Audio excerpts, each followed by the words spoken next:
Hello viewers, welcome to UN College Digital Class. In today's class, I am going to discuss about basic block in compiler designing. In the previous classes of compiler designing, I have discussed about optimization, different types of optimization, loop optimization, etc.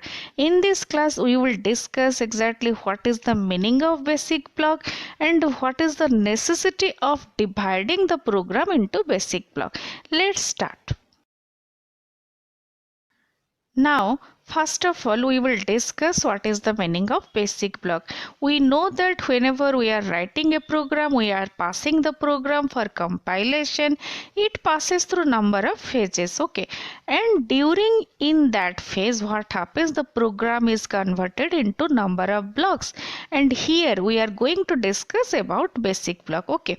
Basic block contains a sequence of statement. We know that a program also consists of number of statements or number of instruction. Exactly what is the difference in between a basic block and a program? Basic block is a straight line code sequence which has no branches in and out branches except to the entry and at the end respectively. Actually, what happens in a program, whenever you are writing a program, you may use number of if, you may use jump statement, if you may use number of loop statement, but in case of a basic block, it is a straight line code sequence, okay? Basic block is a set of statements which always execute one after other in a sequence. The flow of control enters at the beginning of the statement and leaves at the end without any halt, okay, except maybe at the last instruction of the block. This is exactly the definition or the representation of basic block. Now here I am going to give one example of basic block using three address statement, okay? T1 equal to x into x, T2 equal to x into y, T3 equal to 2 into T2. It means that x into y into 2, okay, which is the value of T3. Then T4 equal to T1 plus T3. Here T1 is x into x and T3 value is 2 into x into y, which is stored at the result of T4. Then T5 equal to y into y, T6 equal to T4 plus T5. In this way, we can represent the basic block by using three address instruction. Here I am going to discuss about the basic block construction so that you will be clear on the concept of basic block, okay? The algorithm of constructing a basic block is partition into basic block. Input, it contains the sequence of three address statement. Output is it contains a list of basic block with each three address statement in exactly one block. It means that the process of dividing the program into basic block is that we will use three address statements and we will generate number of basic blocks with each three address statement in exactly one block, okay? The procedure which we are going to use to construct basic block is first we will identify the leader in the code. The rules for finding leaders are: the first statement is a leader. Statement L is a leader if there is an conditional or unconditional go to statement, like if go to L or go to L in this way. Then instruction L is a leader if it is immediately follows a go to or conditional go to statement, like if go to B or go to B. It means that the first important task of us is to find out the leader. Here I have used number of rules. The first one is the first statement of a block is a leader. Then the statement L is a leader if there is unconditional or unconditional go to statement. And the last one is the instruction which follows a go to or conditional go to statement, okay? For each leader, its basic block consists of the leader and all the statement up to. It does not include the next leader or end of the program, okay? Then here I am going to discuss about a particular source code so that you will be clear about the construction of basic block, okay? and let the code which we are going to use is to find out the product of two matrix. Suppose we will write the program code, then the code will be begin product equal to 0. Here I have used prod to use as the result variable which will store all the values. Okay, then 0, then I equal to 1. Obviously we will continue a loop, do begin. This is the pseudo code what I have written here. Prod, the variable prod equal to prod plus a of I into b of I. Here we have used a and b as separate list of elements which are containing, then I equal to I plus 1. It is very simple one. It is nothing ambiguous to understand. Then the end statement. Okay, suppose this is the code and this code will be executed while I less than equal to 10 in this way. Now here what I have done, I have taken this statement, the code, and I have used the 3 address statement, and by using the 3 address statement I have partitioned the code into number of basic blocks. Here you can see that the I equal to 1, it is the leader 1. The first task to construct the basic block is that we have to find out now all the leaders, and we know that the first statement is a leader, that's why I equal to 1 is a leader. Then the second statement, j equal to 1, leader 2. Why j equal to 1 is leader 2 we will discuss later. Okay, then the next statement, t1 equal to 10 into I, this is leader 3, target of 9th statement. I will discuss when the 9th statement will come. At the fourth statement, t2 equal to t1 plus j, fifth statement t3 equal to 8 into t2, sixth statement t4 equal to t3 minus 88. In this way, then the seventh statement, eighth statement, and it is ninth statement. At the ninth statement, we have used one go to, and already at the third statement I have mentioned it is leader 3, and it is target of ninth statement, that's why it is leader 3, or it is a leader. You can see here clearly that the ninth statement is containing one if along with one go to, and go to is a jumping statement which will force the control to jump to step 3. That's why step 3 is a leader. I hope you have understood this one. Then the 10th statement. As the 10th statement is following the 9th statement and the 9th statement is a go to statement there, that's why 10th statement is a leader. Then the 11th statement is again one if condition along with go to, and for that reason the 12th statement is another leader. And the 13th statement is also a leader because a target of 17th statement. We will discuss when the 17th statement will come. Okay, then the 14th statement, simple one, no problem. 15, then 16, then 17. Here you can see that the 17th statement is a if condition along with go to, and for that reason, and the go to is jumping to step 13, that's why step 13 is a leader. But 17th is not a leader because 17th is the end of the code, and the end of the code cannot be a leader, and we know that go to statement is not leader. Any statement following go to, that is a leader. What we have mentioned here, the 10th statement and the 12th statement. I hope you have understood how or what is the technique of finding the leader. Okay, in this code there are 6 basic block.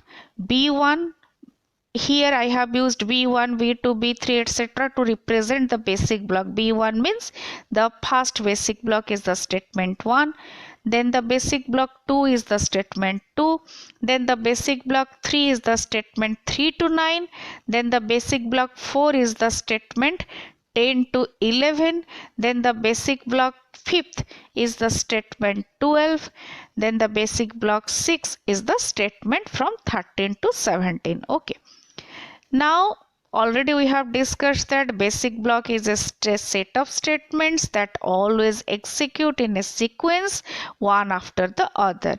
Now we will discuss about the characteristics of basic blocks. Here I have mentioned the characteristics. The first one is they do not contain any kind of job statement in them. It means that your program may consist of number of basic block, but it will not contain any kind of jump statement. Okay, there is no possibility of branching or getting halt in the middle.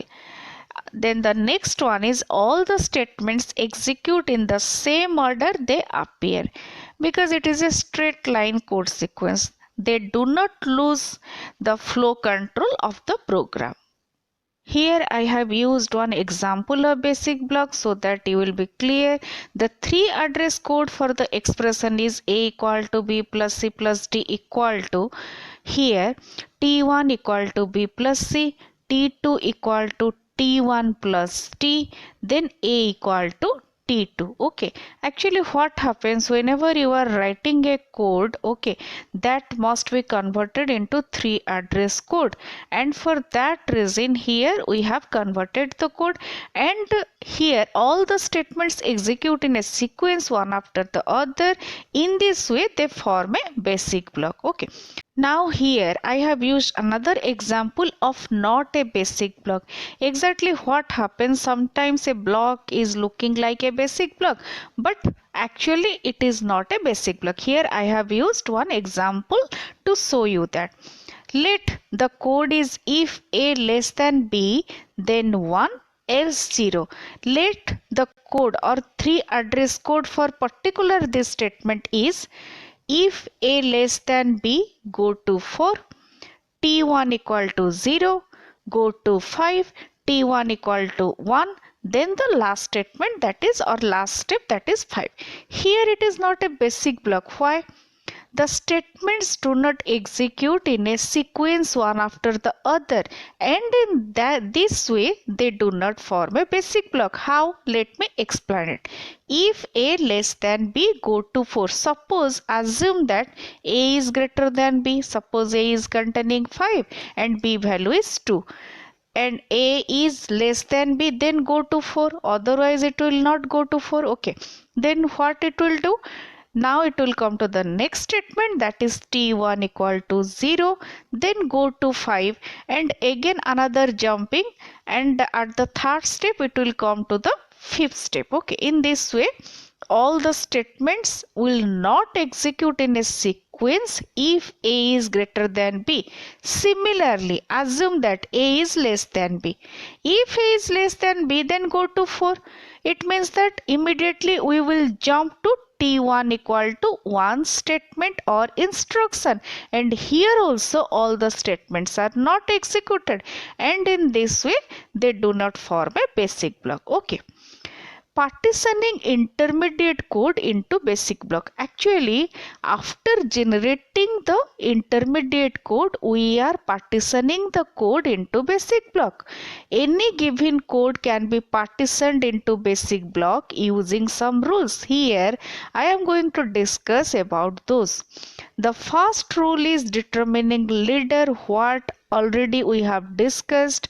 We have discussed that what are the rules to determine the leader, but let me explain it once again. Following statement of the code are called as leader. The first statement of the code, statement that is a target of the conditional or unconditional go to statement, what already we have explained in the previous example. Okay, statement that appears immediately after a go to statement, already we have discussed. All the statement that follow the leader, including the leader till the next leader, appears form a one basic block. Okay, the first statement of the code is called as the first leader. The block containing the first leader is called as initial block. Okay, I hope you have understood all these concepts. All these are very important to understand and to remember. Flow graph. Now we will discuss about flow graph. What is the meaning of flow graph? Flow graph is a directed graph. It contains the flow of control information for the set of basic block. A control flow graph is used to depict that how the program control is being parsed among the blocks. It is useful in the loop optimization. In the previous class already I have discussed about loop optimization, and the use of control flow graph is very much essential in loop optimization. The basic blocks serve as nodes of the flow graph. Here I have used one example of flow graph. You can see that suppose in a program there are two basic blocks B1 and B2. Then there is a directed edge from block B1 to block B2 if B2 appears immediately. What we have done here. I hope you have understood what is the meaning of basic block, what is the meaning of flow graph. Actually in the next class I will discuss about flow graph in detail. Here I have used another code to explain basic block with an example. Okay. Let the code I have represented here prod equal to 0, I equal to 1, t2 equal to address of a minus 4, then t4 equal to address of b minus 4. In this way all the codes are presented here. Okay, here we are multiplying and we are storing the result with the product. Here the solution is, suppose the question is to find out the basic plus. PROD equal to 0 is a leader here, because in order to construct the basic block, in order to find the basic block, we have to find out the leader and we have to remember all the rules of finding the leader. Here the first statement PROD equal to 0, that is a leader because first statement of the code is a leader. We know that that is the first rule. Then the next one is T1 equal to 4 into I is a leader, since target of conditional go to statement is a leader. Okay, here you can see that at the step 11 we have used one if condition along with go to the fifth step, and at the fifth step we have used t1 equal to 4 into I, because we know that the target statement of or the target code of the go to is a leader. That's why the step 5 is a leader, and in the whole code there are two basic block. Okay, here I have represented the basic block. At the first block we have placed the code prod equal to 0 or prod equal to 0, then I equal to 1, t2 equal to address of a minus 4, t4 equal to address of b minus 4. It means that at the block b1 there are the coding 1 to 4, and at block b2 from the coding step 5 to 11th at the block B2. I hope you have got some basic clear concept on basic block. In this session we have discussed about basic block along with what are the rules of finding the leaders, how we can partition the intermediate code into basic block, etc. Along with what is the meaning of control flow graph also. In the next session we will discuss in detail about control flow graph, DAG representation, etc. Still, if you have any doubt, then please write to me in the comment box so that I can clear your doubt. Thank you so much for watching. Have a great time.